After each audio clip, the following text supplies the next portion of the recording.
A 5,000-foot drop. A $60 million glass fortress protected by the world's most advanced seismic AI. The sensors reported a perfect green status, but 5,000 feet up, a wild falcon named Astra just felt the mountain's heartbeat skip. While the engineers trusted their screens, Astra saw the cliffside beginning to liquefy. This is the story of the predator who dive-bombed a hotel to save 800 people from a mountain that was about to vanish. The gravity shift, the falcon who saw the mountain move. Chapter 1: The Glass Fortress. The Skyliner Hotel was not just a building, it was a 5-star defiance of gravity. Perched 5,000 feet above the valley floor on a jagged limestone spur in the Swiss Alps, it was marketed as the ultimate sanctuary for the world's elite.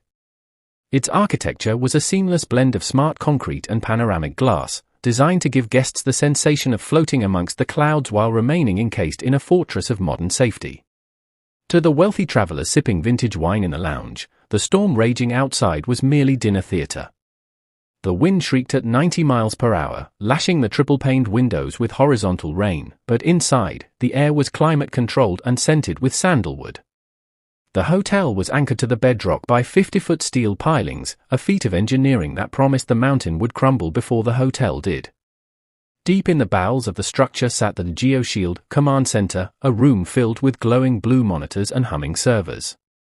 This was the hotel's nervous system, connected to 100 high-sensitivity seismic sensors buried deep within the slope. These sensors were designed to detect a movement as small as a millimeter, feeding data into an AI that predicted landslides days before they happened. On this night, the lead engineer, Marcus, felt a supreme sense of confidence. He watched the digital readouts as the storm dumped inches of water onto the peaks, but the slope stability index remained at a perfect 98%. The mountain is solid, he told his assistant, gesturing to the steady green lines on the screen. He believed in the math, and the math said they were untouchable. But human technology is often arrogant, ignoring the variables it cannot measure. The heavy rainfall wasn't just sitting on the surface, it was finding prehistoric channels deep within the limestone, creating a hidden lubricant between layers of rock. While the sensors looked for shaking, the mountain was doing something far more dangerous. It was beginning to float on a cushion of high-pressure water. The math was failing because the sensors were flawed. A lightning strike earlier that evening had created a feedback loop in the fiber optic cables, causing the AI to repeat the last safe data packet it had received. To the humans in the command center, the mountain was asleep. In reality, the entire cliffside was preparing to exhale, and the glass fortress was sitting directly in the path of the mountain's breath. Chapter 2: The Vertical Hunter. High above the glowing windows of the penthouse, tucked into a narrow crevice beneath the roof's overhang, lived Astra. She was a peregrine falcon, a master of the vertical world who had nested on this specific cliff for 7 seasons. To her, the hotel was a strange, hollow rock that provided warmth, but her true home was the air and the stone. Her survival depended on a level of awareness that no machine could replicate. Birds of prey do not just see the world, they feel its magnetism and its subsonic vibrations. As Astra huddled against the wind, her feathers slick with rain, she felt a frequency rising through the soles of her talons. It was a low-pitched, rhythmic grinding, the sound of million-ton slabs of limestone slipping against one another. To a human ear, it was silent, but to Astra, it was a roar of impending doom. Her biological sensors were screaming. She felt the magnetic field around the cliff warping as the internal structure of the mountain shifted. The air pressure near the rock face was changing as trap gases were squeezed out of the fissures. While the humans inside felt safe in their beds, Astra felt the very foundation of her world becoming liquid. She took flight into the teeth of the gale, a dangerous move for any bird in such conditions. She circled the hotel, her amber eye scanning the dark rock face. She saw what the GeoShield missed, a hairline fracture, 200 feet long, had opened behind the hotel's primary support pillar. Water was geysering out of the crack, a sign that the internal pressure had reached this point of no return. Astra began to scream, a piercing, metallic shriek that rose above the howl of the wind. She dove toward the hotel, her wings tucked in a high-speed stoop, slamming her body against the panoramic glass of the master suite. She wasn't acting out of panic, she was acting out of a territorial instinct to warn the pack that the ground was no longer solid. She hit the glass again and again, her talons leaving white scratches on the expensive coating. Inside, a billionaire CEO woke up and grumbled about crazy birds, calling the front desk to complain. He didn't see a hero, he saw a nuisance. He didn't realize that the small bird outside was the only thing on the entire mountain that knew the skyliner was about to become a tomb. Chapter 3: The Broken Sentinel. In the lobby, the manager, a man named Kessler, received the complaint about the Falcon. He watched Astra on the security monitors, her silhouette flashing in the lightning as she dive-bombed the windows. "Call maintenance," Kessler ordered. "Get the high-frequency bird repellents turned on. We can't have the guests being disturbed by a frantic hawk." Maintenance checked the systems, but the bird repellents, much like the geo-shield, were malfunctioning due to the storm's electrical interference. Astra continued her assault, now targeting the main lobby's glass doors. She was a blur of grey and white, her shrieks becoming more desperate as the subsonic grinding in the rock turned into a physical vibration that began to rattle the hotel's chandeliers. Down in the geo-shield room, Marcus noticed a single red flicker on a secondary screen. It was a hydraulic pressure warning from a sensor deep in the base. He frowned and tapped the glass. "Must be a sensor glitch from the lightning," he muttered to his assistant. He performed a system reset, which forced the AI to overwrite the warning with the previous safe data. This was the fatal flaw of the glass fortress. The humans had designed a system that was too smart to believe in its own failure. They had built a wall of data between themselves and the reality of the mountain. Every time nature tried to send a signal, the computer filtered it out as noise. They were trapped in a digital hallucination of safety while the physical world was collapsing around them. The retired mountain guide, a man named Elias who had spent 40 years climbing these peaks, was sitting in the lobby with a glass of brandy. He watched Astra through the glass doors. He didn't look at the computer screens, he looked at the Falcon's eyes. He saw the way she was hovering over the north pillar, her wings beating in a specific, panic pattern he had seen only once before, right before a massive avalanche in '98.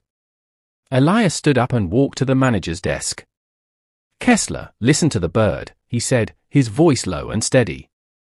Kessler laughed, gesturing to the glowing green status board behind him. "Elias, we have a $50 million seismic array. The mountain hasn't moved a fraction of an inch. That bird is just confused by the lights." Chapter 4: The Midnight Warning. "The machines are lying to you," Elias said, his eyes never leaving Astra. He watched the Falcon dive one more time, hitting the glass so hard she left a smear of blood. "She's not confused. She's fleeing. And she's trying to take us with her."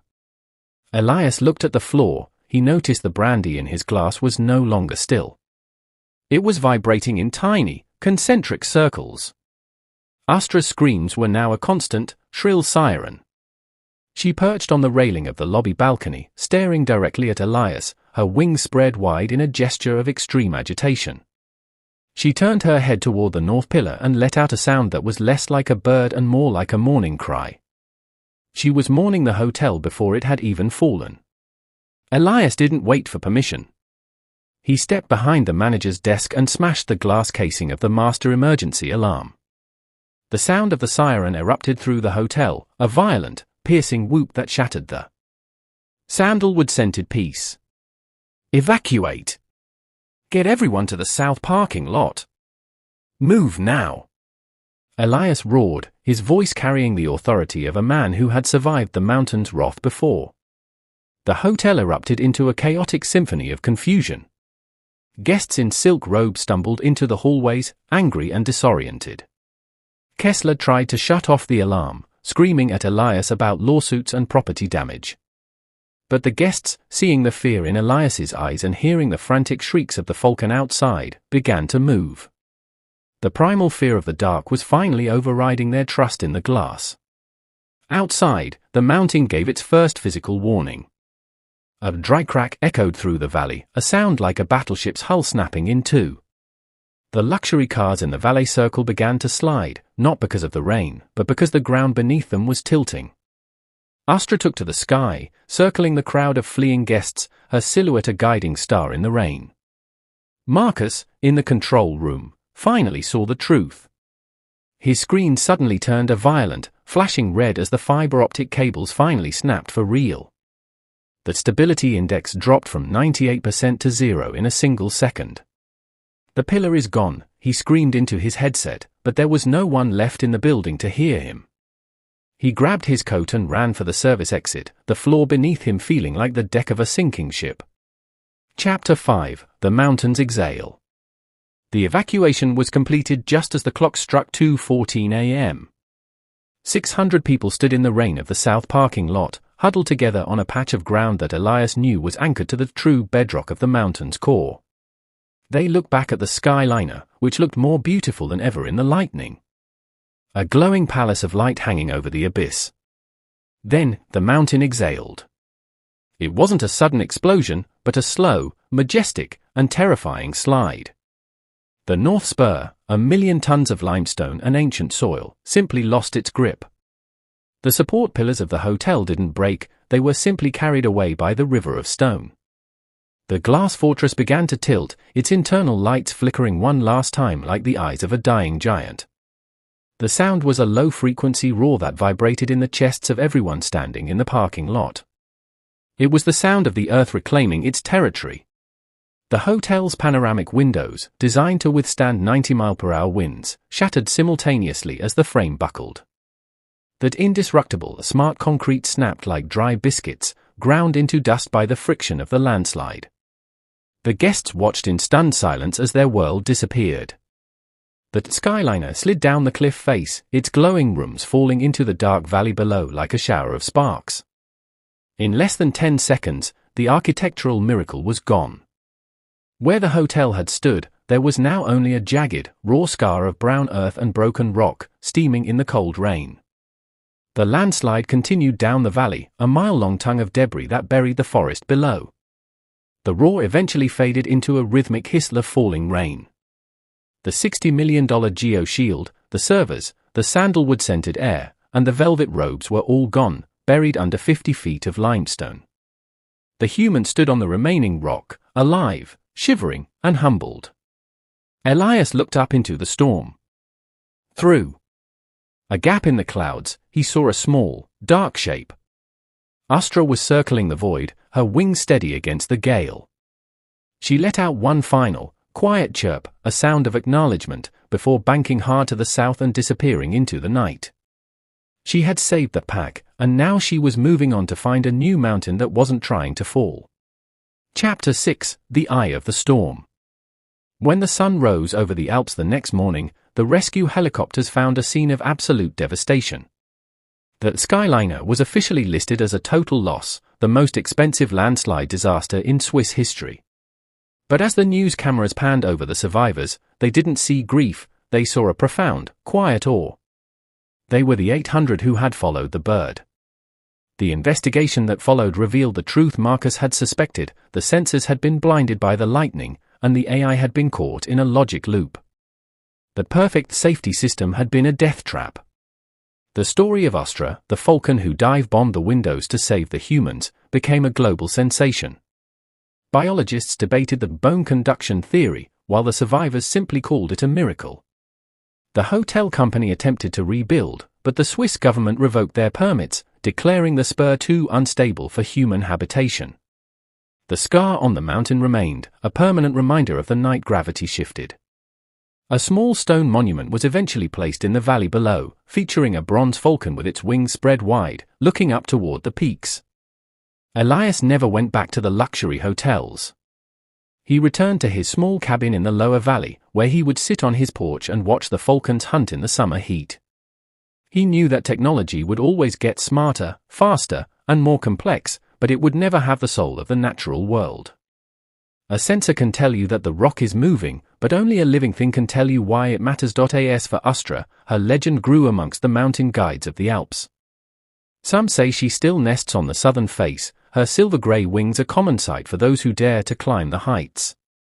They say that when a storm rolls in, the guides don't look at their barometers, they look for the falcon. If Astra is flying, the mountain is safe. If Astra is screaming, you run. The story of the Skyliner is a lesson for a world that trusts its screens more than its senses. It reminds us that we are guests on this planet, not its masters. As long as the mountains stand and the wind blows, there will be guardians like Astra watching over the dark, making sure that those who are wise enough to listen always find their way home. The mountain doesn't care about your technology. It only cares about the truth. If Astra's story reminded you to listen to the world around you, help us keep these stories alive. Smash that like button to honor the wild guardians who watch over us. Subscribe to Paws That Saved Lives. We bring you the cinematic legends of survival that the world needs to hear. Comment ASTRA below if you believe animal instinct is the ultimate early warning system.